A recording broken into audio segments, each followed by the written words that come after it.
네, 오늘 수업 빨리 진행해 보도록 할게요. 온라인으로 만나는 수업 2학년 체육 심혜진입니다. 출석 체크 방법. 자, 날짜만 짚어보고 갈게요. 6월 19일 금요일. 자, 그 다음 전시학습 확인할게요. 운동 손상의 원인과 종류, 예방과 대처 방법. 자, 운동 손상이라고 했어요. 자, 크게 두 가지만 알아볼게요. 급성, 만성. 자, 이거는 그 당시에 부딪힘, 그 다음에 어떠한 외부의 압력에 의해서 생기는 거고, 이거는 피로가 쌓이거나, 염증 수치가 높아지거나, 염증이 쌓이거나, 이렇게 해서 생기는 거라고 했습니다. 자, 학습 목표, 응급대치, 대처 방법이 있는데요. 이거는 저번 시간에도 했었죠. 함께 더 나아가서 알아보도록 할게요. 자, 응급처치의 원칙입니다. 부상자의 상태 파악을 하는데요. 어떤 것들을 파악하냐? 의식, 호흡, 맥박. 자, 이런 걸 확인해서 의식, 호흡, 맥박이 없다. 그리고 있다. 이렇게 크게 두 가지로 나뉘어지는 거예요. 없으면 어떻게? 심폐소생술. 이건 또 다음에 알아볼 건데요. 플러스 인공호흡. 당연히 제세동기 사용할 수 있고요. 그 다음에 119 불러야 되고요. 자, 있어. 그러면은 여러 가지 방법을 사용할 수 있겠죠. 자, 그래서 우리는 의식이 있고, 그리고 타박,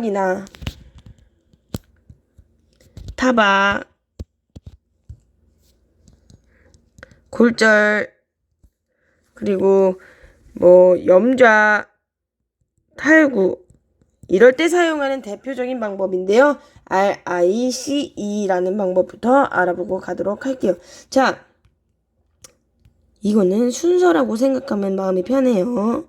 자, 이렇게 크게는 5가지로 이루어지는데요. 요즘 고정까지 하면은 RICES라고 표현합니다. 자, 첫 번째, 안정이에요. 어떻게? 난 다치고 놀랬어. 그러니까 놀란 상태에서 마구 움직이게 될 수도 있단 말이에요. 그러면은 상처 부위가 어떻게 되겠어요? 더 악화되겠죠. 그렇기 때문에 상해 부위를 움직이지 않도록 하기 위해서 안정을 취하는 게 1번입니다. 그 다음, 안정을 취했어. 그럼 막 다친 부위가 어떻게? 탈구, 삐었을 때, 염좌, 삐었을 때, 탈구, 어깨가 빠졌을 때, 찰과상, 피부가 찌릿했을 때, 이럴 때는 얼음찜질을 할 수도 있고 안 할 수도 있겠지만, 아니면은 타박, 멍이 들고 부어올랐을 때, 자, 이럴 때는 얼음찜질을 해줘야 된다는 거예요. 어떻게 하기 위해서? 부종, 염증을 억제하기 위해서. 자, 이거는 어떻게 하는 거냐? 혈관을 수축시키는 거예요. 수주가 아니고 수축이에요. 그래서 내부 출혈을 감소시키는 건데, 그림으로 알아보면은 혈관이 이렇게 원래 평상시 크기가 이래요. 근데 얼음찜질을 하게 되면은 이렇게 작아지는 거야.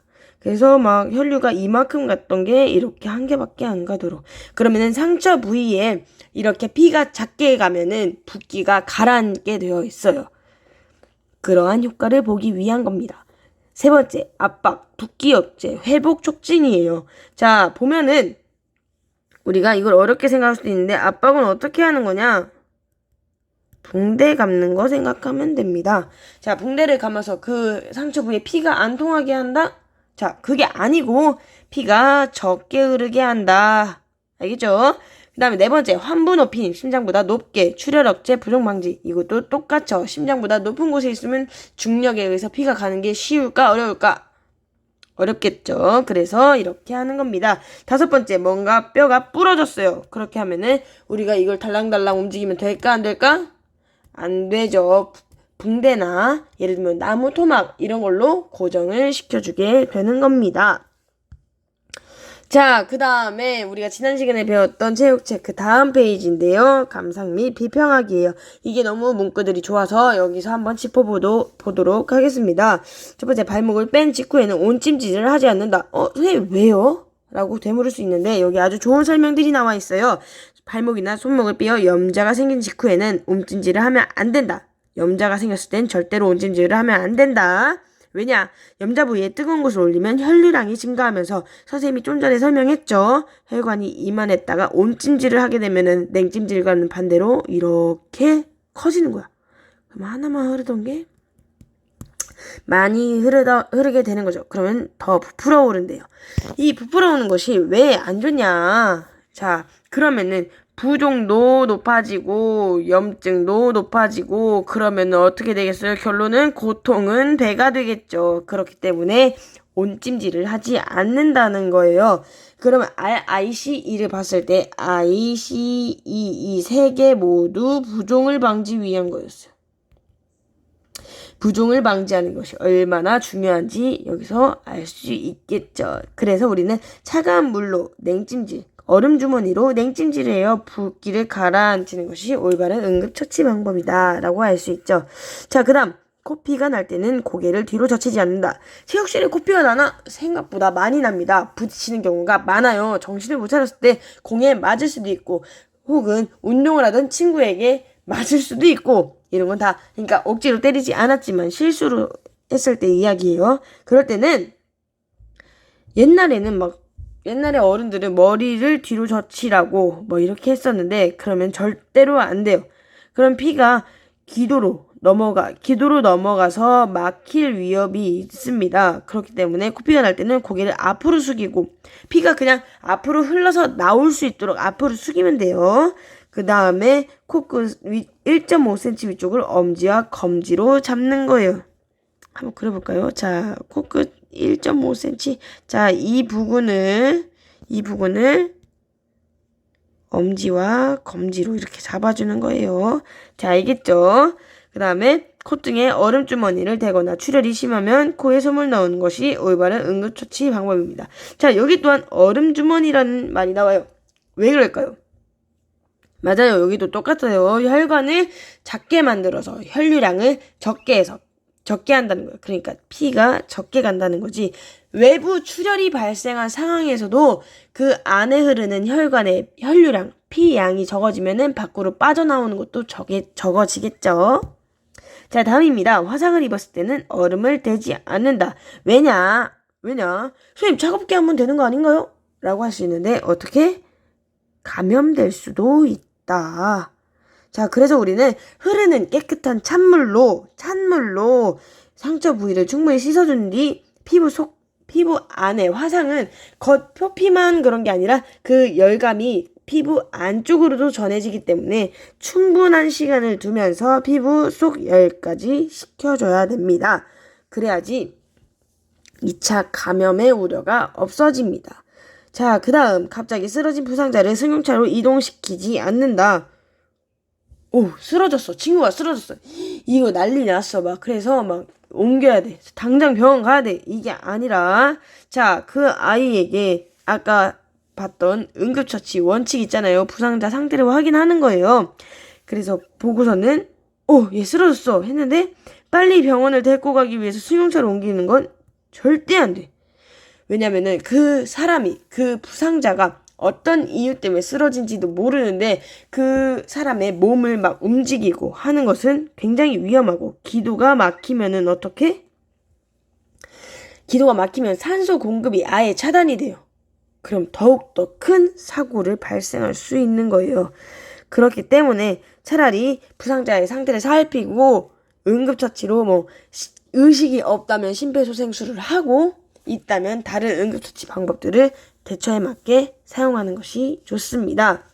자, 간단하게 우리 더 나아가기를 볼게요. 피구 시합을 하다가 넘어진 친구가 팔로 땅을 짚다가 심하게 다쳤다. 이때 어떻게 대처를 해야 될까?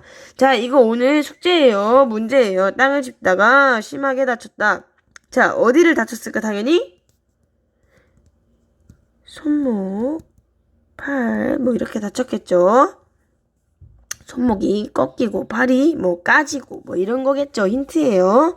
자, 두 번째, 운동을 할 때 자신이 자주 다치는 부위가 어디인지 생각해보고 부상을 예방하기 위해 안전수칙을 스스로 만들어보자. 선생님을 예로 들을게요. 선생님 무릎 수술한 걸 다들 알고 있을 거예요. 그래서 선생님은 운동을 할 때 내가 자주 다치는 부분은 무릎. 자, 이렇게 쓰고 예방하기 위해서는 첫 번째,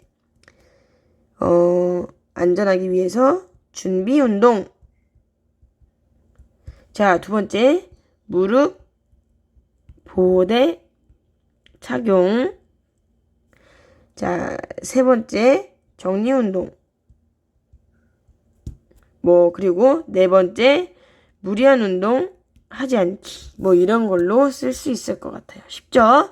자, 그 다음에 2번 활동 마무리 하도록 할게요. 첫 번째 활동 말고 두 번째 활동인데요. 성준이는 학교에서 축구를 하다 발목을 다쳤다. 다음 인터뷰에서 올바른 대처 방법을 적어보는 거예요.